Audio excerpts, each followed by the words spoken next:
నేనైతే boating try చేద్దాం అనుకున్నాను. బట్ పాస్ట్ 10 డేస్‌లో పడిన వర్షాల వల్ల కంప్లీట్‌గా వాటర్ ఫ్లో అయితే చాలా ఎక్కువుంది. సో, నార్మల్‌గా కూడా ఎవరిని లోపలికి అలౌ చేయట్లేదు.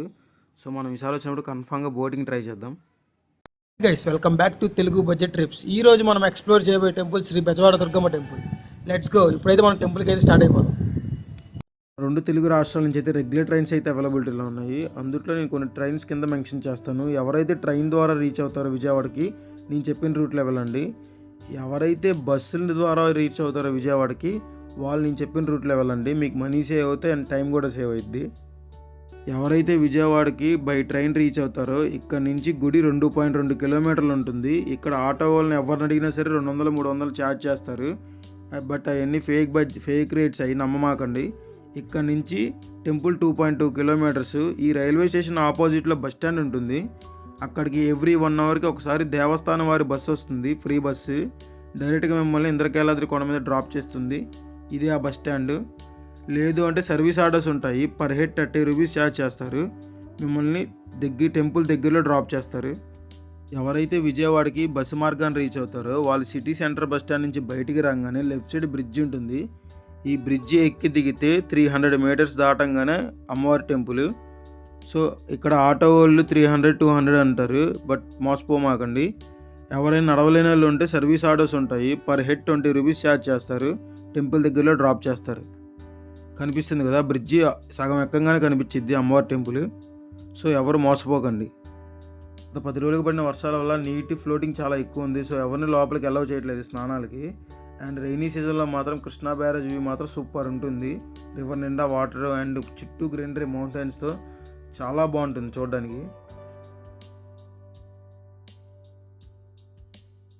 మనం అయితే టెంపుల్ దగ్గరికి అయితే రీచ్ అయిపోయాము. పైకి వెళ్ళే మార్గం అయితే క్లోజ్ చేశారు. గత 10 రోజులుగా పడిన వర్షాల వల్ల కొండరాలు విరిగి పడతాయేమో అనుకొని చెప్పి పైన అన్ని క్లోజ్ చేశారు. ఎవరికి అలౌ లేదు లోపలికి. క్లోజ్ చేసి ఉంది కదా దారి, ఆ దారిలోంచి వెళ్తే కొండ మీదకి వెళ్ళిపోతాం డైరెక్ట్గా. ఈ దారిలోంచి వెళ్తే మాత్రం 6 అంతస్తుల బిల్డింగ్ అయితే ఎక్కాలి. ఎక్కలేని వాళ్ళకి, హ్యాండిక్యాప్ వాళ్ళకి, ఏజ్డ్ పర్సన్స్కి అయితే లిఫ్ట్స్ ఉన్నాయి అవైలబిలిటీలో, యూజ్ చేసుకోండి. క్రౌడ్ అయితే చాలా ఎక్కువ మంది ఉన్నారు. అండ్ ఇక్కడ మెయిన్ థింగ్ వచ్చి స్టే. ఎవరైనా సరే రూమ్స్కి ఇబ్బంది పడతారు. నా సజెషన్ వచ్చేసి టెంపుల్ సరౌండింగ్స్లో ఎక్కడ రూమ్స్ తీసుకోమాకండి. లేదంటే మీరు ఆన్లైన్లో మీకు అవైలబిలిటీలో ఉన్న హై రేటింగ్ చూసి అయితే బుక్ చేసుకోండి. లేదు అంటే విజయవాడ స్టేషన్ ప్లాట్ఫామ్ నెంబర్ 1 వైపు రీసెంట్గా బాలాజీ వాళ్ళు రూమ్ స్టార్ట్ చేశారు. రూమ్స్ అయితే చాలా నీట్గా ఉన్నాయి. Per day 700 to 1000 rupees charge చేస్తున్నారు. ఫ్యామిలీకి అయితే పర్ఫెక్ట్గా ఉంటాయి. అండ్ మీకు ట్రాన్స్పోర్ట్కి కూడా చాలా దగ్గర. చూస్తున్నారు కదా, ఈ షాప్స్ అన్నీ ఒకప్పుడు పైన ఉండేవి, ఇప్పుడైతే కింద ఏర్పాటు చేశారు.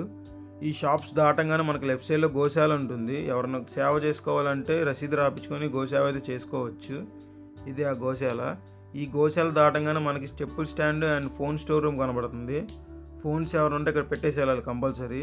నాకైతే ఫోన్ మస్ట్ అండ్ షుడ్. నేనైతే మెట్రిల్ దారి చూస్ చేసుకున్నా. స్టెప్స్ మీద నుంచి వెళ్తే ఏంటంటే గార్డ్స్ ఎవరు ఉండరు, మనం ఫోన్ కూడా సైలెంట్గా తీసుకెళ్ళిపోవచ్చు. సో మనకి కావాలి ఫోన్ కంపల్సరీ. 233 మెట్లకి అయితే మనం సేఫ్గా టెంపుల్లోకి రీచ్ అయిపోయాము ఫోన్తో. అండ్ ఇక్కడ 100 రూపాయలు, 200, 300 రూపాయలు దర్శనం టికెట్స్ అయితే ఇస్తున్నారు. నాకు తెలిసినంత వరకు దేవుడి దగ్గరికి డబ్బులు పెట్టి వెళ్ళాల్సినంత అవసరం అయితే లేదు. మనమైతే ఫ్రీ దర్శనానికి వెళ్దాము. అండ్ ఇక్కడ గోపురం చూపిస్తాను. ఇది కొత్తగా కట్టిన గోపురం ఇది. అండ్ మన గర్భగుడి యొక్క గోపురం చూపిస్తాను. చాలా రోజుల తర్వాత అమ్మవారి టెంపుల్కి వచ్చాను. చాలా క్రౌడ్ ఉన్నారు అండ్ ఎక్కువ మంది సారితో కనబడుతున్నారు.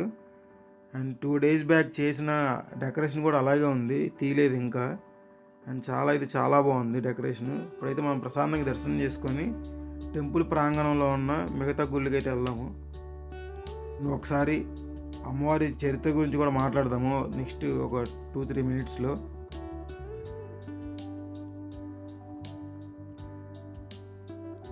దర్శనం అయితే ప్రశాంతంగా అయిపోయింది. అండ్ డెకరేషన్ కూడా చాలా బాగా చేశారు. ఇప్పుడైతే మనం శారీస్ కౌంటర్ దగ్గరికి వెళ్దాం.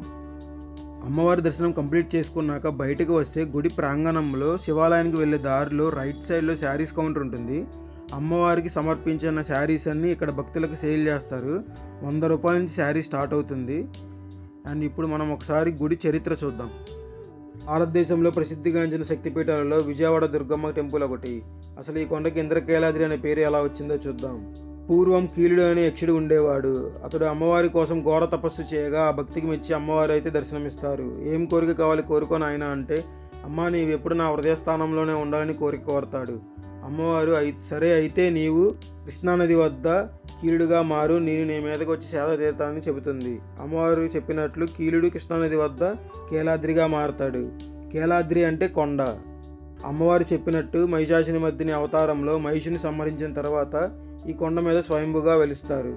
అటువంటి రాక్షసుని సంహరించిన మాతను దర్శించుకోవడం కోసం స్వయంగా దేవరాజు అయినటువంటి ఇంద్రుడు దేవీ దేవతలతో కలిసి అమ్మవారి దర్శనం కోసం కేలాద్రి మీదకు వస్తారు. అలా ఈ కొండకు ఇంద్రకేలాద్రి అనే పేరు వచ్చింది.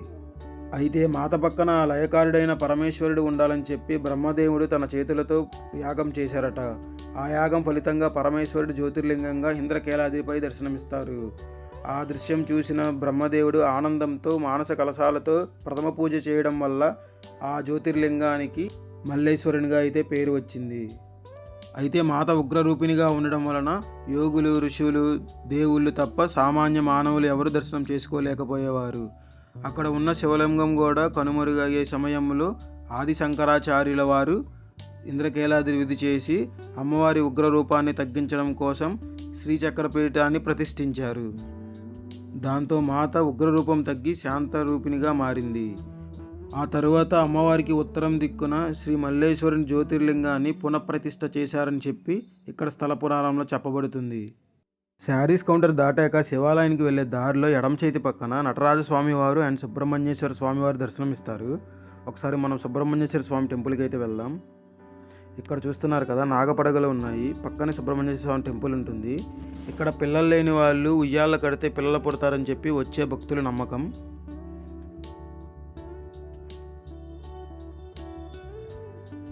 అలా వచ్చిన దారిలో మళ్ళీ మనం వెనక్కి వెళ్తే కొత్తగా కట్టిన గోపురం దగ్గరికి అయితే రీచ్ అవుతాము. మళ్ళీ అలా బ్యాక్ వస్తే ఇక్కడికి రీచ్ అవుతారు. ఇక్కడ నుంచి అయితే మనం అన్నదానానికి వెళ్ళడానికి లిఫ్ట్ ఉంటుంది అండ్ స్టెప్స్ కూడా ఉంటాయి. థర్డ్ ఫ్లోర్కి వెళ్ళాలి.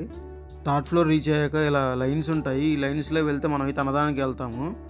థర్డ్ ఫ్లోర్లో అన్నప్రసాదం కంప్లీట్ అయితే కిందకి స్టెప్స్ దిగితే ఇలా ప్రసాదాల కౌంటర్లు ఉంటాయి. నేను ఇప్పుడు మనం వచ్చిన దారి చూపిస్తాను. ఈ దారి నుంచి మనం కిందకు వచ్చాము, డైరెక్ట్గా ప్రసాదాల కౌంటర్ దగ్గరికి వచ్చాము. ఇక్కడ ప్రసాదాలు తీసుకొని మన డెస్టినీకి అయితే మనం రీచ్ అవుదాము. ఇది టెంపుల్ యొక్క కంప్లీట్ ఇన్ఫర్మేషన్. నేనైతే బోటింగ్ ట్రై చేద్దాం అనుకున్నాను, బట్ పాస్ట్ 10 డేస్లో పడిన వర్షాల వల్ల కంప్లీట్గా వాటర్ ఫ్లో అయితే చాలా ఎక్కువ ఉంది. సో నార్మల్గా కూడా ఎవరిని లోపలికి అలౌ చేయట్లేదు. సో మనం ఈసారి వచ్చినప్పుడు కన్ఫామ్గా బోటింగ్ ట్రై చేద్దాం. Thank you for watching. మళ్ళీ సరికొత్త బ్లాగ్తో మీ ముందుకు వస్తాను. అండ్ మీ ఇన్ఫర్మేషన్ మీకు నచ్చితే లైక్ చేయండి, షేర్ చేయండి అండ్ సబ్స్క్రైబ్ చేయండి. మా ఛానల్కి సపోర్ట్ చేయండి.